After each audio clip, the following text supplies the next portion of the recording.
Hey everyone, how's it going? Welcome back to another Walking Dead video. So in this one here, I wanted to answer your guys' questions. So first of all, thank you for posting all of your guys' questions. If you do want to take part in this Q&A, I do weekly Q&As. I get all of your questions on the Discord. So if you haven't joined the Discord yet, I would recommend doing so. I mean, it's honestly, it's a lot of fun. There's a lot of discussions like every single day on The Walking Dead. There's the Ones Who Live channel, there's a Daryl Dixon channel, Dead City. There's a bunch of stuff there where we do just talk about everything. And obviously The Ones Who Live, it's coming to an end here in the next like week and a half. And then all the talk will probably be on Daryl Dixon season 2, and we'll see Carol's return. There's probably going to be, you know, crazier stuff with variant walkers. They're going to be getting into that story a lot more. So there's going to be a lot to talk about here, like a lot to talk about. So if you have any questions for me, then definitely go join the Discord. The server name is Appetite for the Dead. The link is in the description of this video, but let's get into the first question here. Q&A, was the saddest death in The Ones Who Live the Roomba?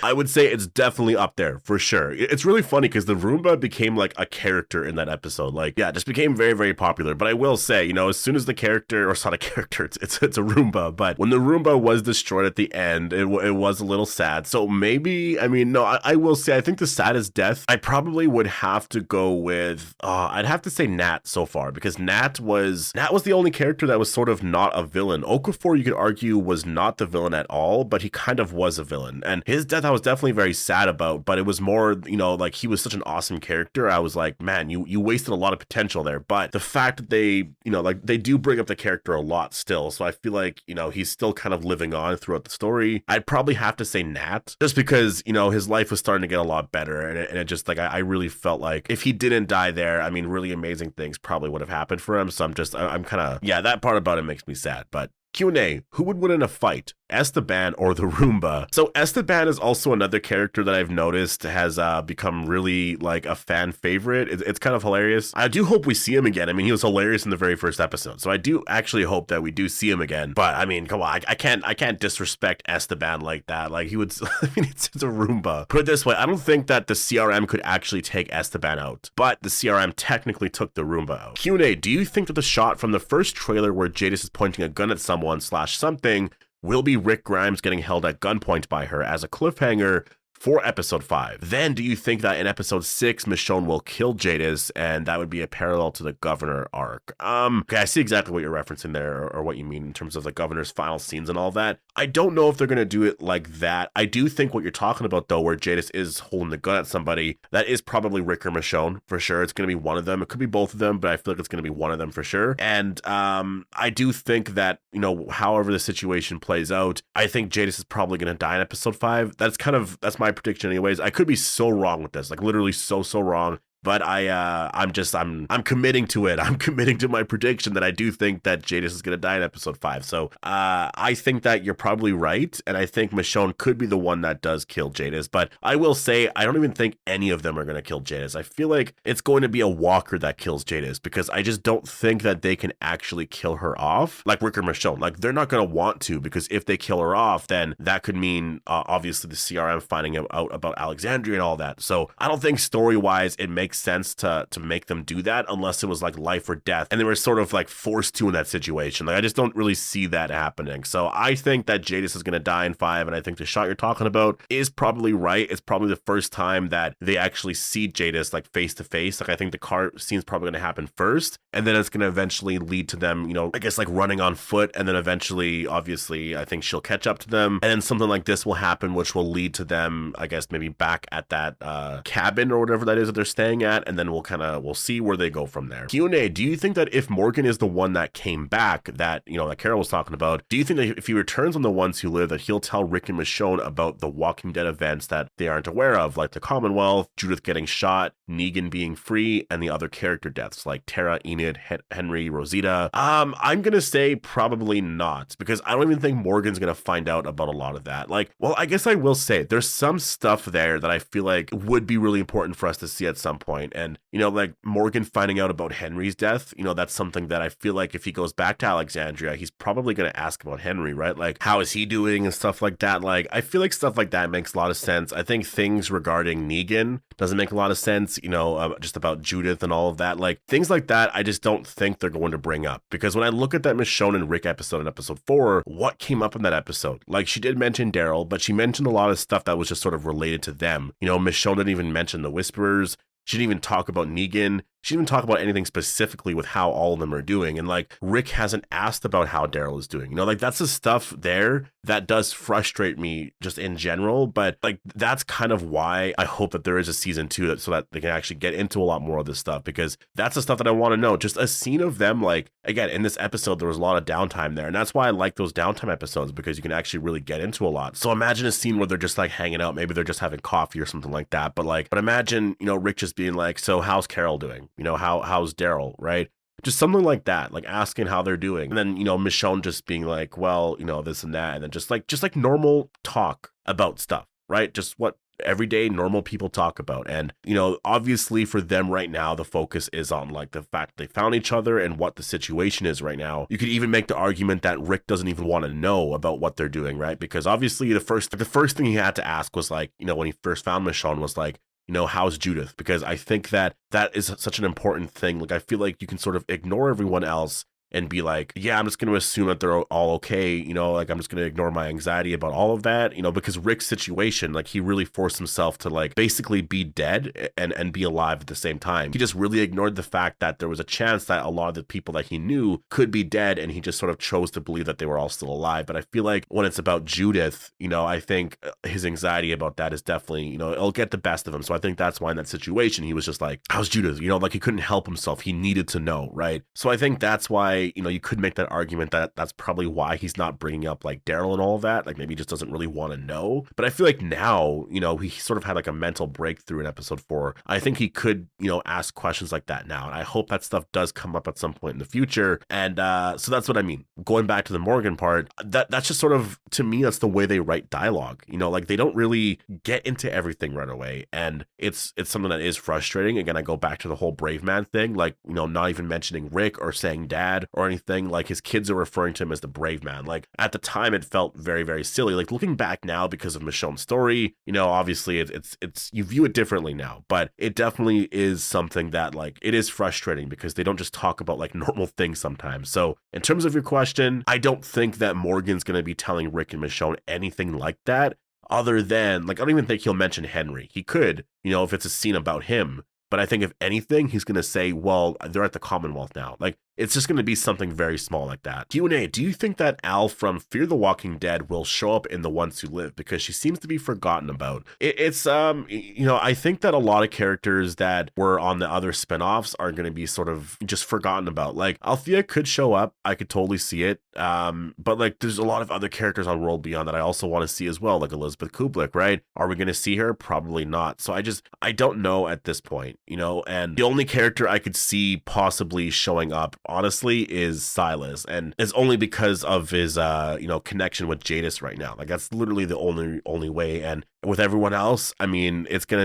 would have to be more intentional to bring them back, right? And I just don't see them doing that right now. Like if they do a season 2, then I think that they could definitely do that, because again, I think the focus here for season 1 is just on Rick and Michonne, and I think if they were to do a season 2, the focus won't be on them, obviously, because you sort of told that story there. The focus will be more on the CRM and what to do with all of that. Like obviously they still will have those elements there with Rick and Michonne, but I think the focus will be a little different, right? And I do think for a lot of fans that would be almost more exciting, because it is fun to hear and see a lot of the Rick and Michonne stuff, but I think that I am interested in sort of the CRM stuff and all of that, like the, you know, the variant walker stuff. I don't know if this show will get into that, but like just all of that. I'm so excited about all that I want them to get into that a lot more. That's one of the reasons why I love Daryl Dixon so much. That show is really incredible, and like the variant walker stuff just seems so crazy that I'm like, I don't know, it's so exciting, right? So I hope that they do get into a lot more of that. Q&A, some people have been speculating between Morgan, Heath,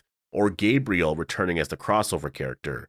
They said it would be someone we wouldn't expect. Out of that list, who do you think has the highest chance of coming back? I don't think Heath is ever coming back. Honestly, Heath is a character I think is just done. I would honestly love for them to mention it in dialogue, just to be like Jadis to say something. Like if she's gonna die in episode 5 here, maybe she says something here, right? But again, like it's one of those things that you gotta kind of look back to when it happened, right? Like a lot of people back then didn't question what happened to Heath. Like people didn't really wonder about that, right? Like they sort of mentioned it, but it was kind of like a non-issue because they were dealing with Negan and that whole thing. So I feel like for Rick, like when he looks back, you know, if someone were to mention Heath, like maybe he would remember him. Again, Rick has met so many people. If Rick did remember him, you know, I feel like he's more under the assumption right now that he died during the All Out War arc, right? So I don't think Heath is ever going to really be brought back up, because Jadis, I also don't think really remembers Heath, right? Like she traded a lot of people away. Obviously, she would have had to get all those supplies and stuff, right? So I don't think she even remembers Heath. And so to bring him back, again, he was like a side character back in the day. And that's also one thing as well. Like, you know, like us fans will bring him up and we remember, but I get a lot of comments of a lot of people saying, who's Heath? So I just don't know if it makes a lot of sense. Like, I think it's been so long, you know, at this point, that I just don't see him really ever coming back at this point, but especially because the actor doesn't want to. Like, the actor is doing other things right now, and I think that's why they wrote the character off, is because he didn't want to be on the show anymore, right? So I just think that storyline is done. In terms of Gabriel and Morgan, I feel like Morgan, it makes more sense because he's able to be on these shows and able to do a lot more things like this. With Gabriel, it would be very random, I feel like to see him and Rick and Michonne together is like such a random trio, you know what I mean?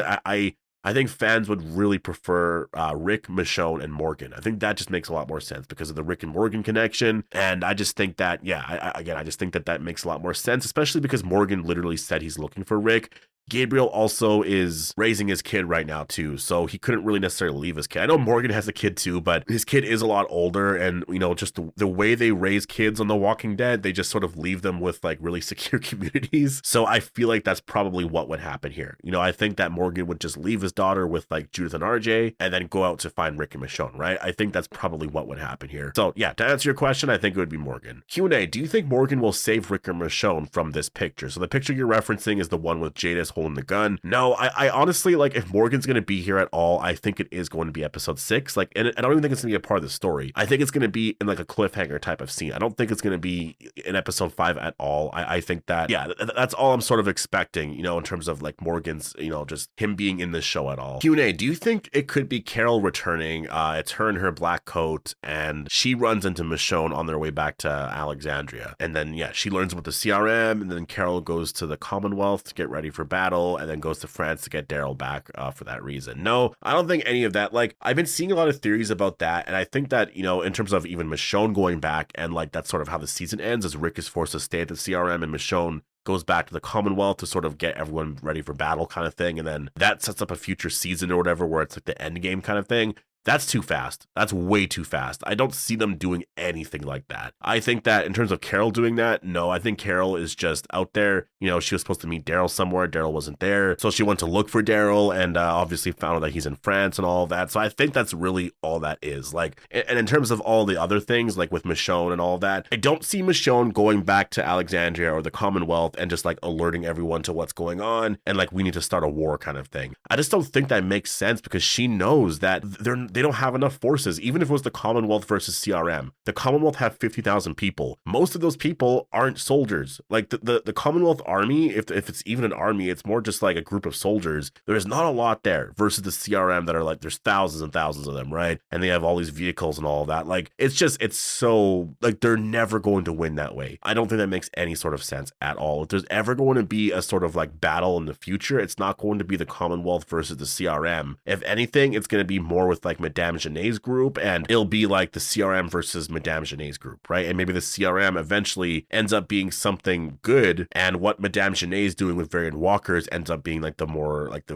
real villains in all of this here. And I think that's probably where they're going overall. Like, I don't think it's going to be anything like that. So to answer your question, no, I don't think Carol's the character in this scene. Q&A, could General Beale actually be a good guy? I'm going to say probably not. I don't think Beale's going to be a good character. I think that obviously there'll be parts to him where we sort of relate with him a little bit, because I think that's how they make villains really interesting, right? Like, if you make villains like really, really relatable, I think that, you know, that's where villains get very, very interesting. You know, like, I think a character like Negan, you know, in season 7 and 8, he was just a villain. Like, he was straight up a villain. Maybe you liked him because he was a bit more charismatic and whatnot, but, you know, throughout the years afterwards, they sort of made him a little bit more relatable. You know, they gave a different side to the character, and so you kind of saw why he had to do the things that he did. And so I think that sort of is what makes villains really great villains. It's like, you see why they're doing what they're doing, even though you really disagree with it, you sort of see why they're doing that. And I think, again, that's what makes villains, I think, just really, really interesting, right? And I think that'll be the same thing with Beale here. I think that you're going to see that he's clearly the villain here and all of that, but there's probably going to be a moment where we sort of get like a backstory and whatnot, and we sort of see a lot more about the character. And that's what I mean. Like, that's why I think that this show's not going to be just one season. It's so impossible for it to just be one season. There's so much story with all these characters here that I'm like, it would be crazy if they just wrapped all of this up. Like, it's too much. Q&A, if Scott Gimple were to do a Rick Grimes reunion with Daryl and his kids, do you think it will happen in The Ones Who Live, or would they make a new show? I think that it would probably happen. I mean, I don't know. Like, if they were to do sort of a reunion with like Daryl, I feel like it would be in a different show. But I think if he's reuniting with his kids, it's probably going to happen in this show. I think that would be, it would make sense with the story here of The Ones Who Live. But with like Daryl and everyone else, they'll probably be in a different show. I'm guessing anyways. Q&A, if they revisit Alexandria in The Ones Who Live in a potential season 2, do you think they'll remake the set of Alexandria because the original area of Alexandria's set was taken down? I think that no, they probably, I mean, they could just remake it. Obviously, they could do a lot of that, but that's sort of my whole thing here in terms of all the characters reuniting is I just don't think it makes a lot of sense to do that. You know, I just, at this point, and again, they could just blow up Alexandria and make it a really interesting story because it's just, again, no one's there. They took down that set, you know, in order to build it back again, you would have to go through a lot of effort to do all of that, which again, they could still do that, but like they left that up for years, right? Like it was there basically from the moment that they built that. And so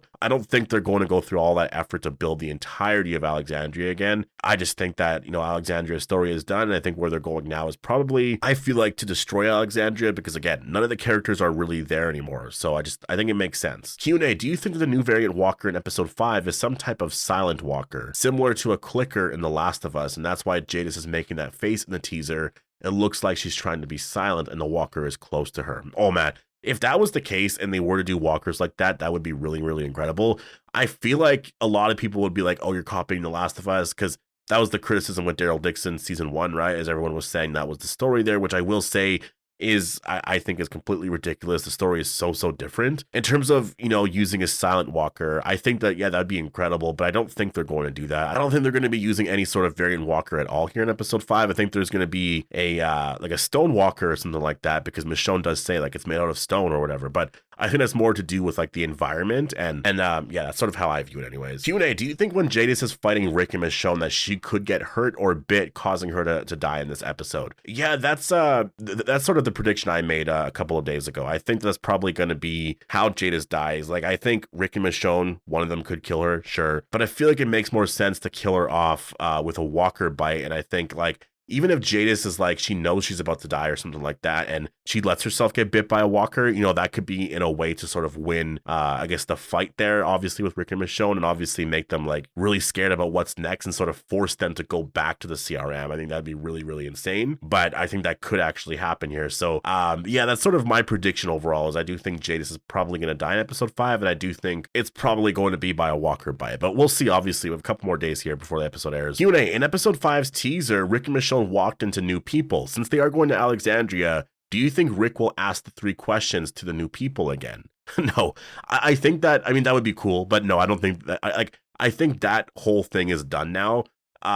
Rick's, you know, mindset right now is just about getting back home. I don't think he's thinking about, should we bring people back home and all this stuff. I think all of that is just sort of done. If anything, the first thing that he's probably going to think about is like, oh, do I help these people out? Because what if these people know of the CRM, and what if they tell them of, you know, just what happened to us? Like, now what do we do with them, right? Like, I think that'd be probably the first thing he would think about. Q&A, do you think Michonne will finally be able to reach Judith on her radio in these last couple of episodes? Could be a cool scene of Rick talking to her. I think that is possible, but it's just one of those things where would you rather save the reveal, right? So I don't think that's going to happen. I think they would probably rather save that reveal for future seasons, because that is something that fans will talk about forever, right? Like, oh, it would be so amazing to see Rick's reaction to Judith after all these years, right? And not even Rick, like also Michonne too at this point. I know with Rick it's been a lot longer, but Michonne also hasn't seen Judith in a very long time. So I think that's also something to look forward to. So just them, you know, being reunited with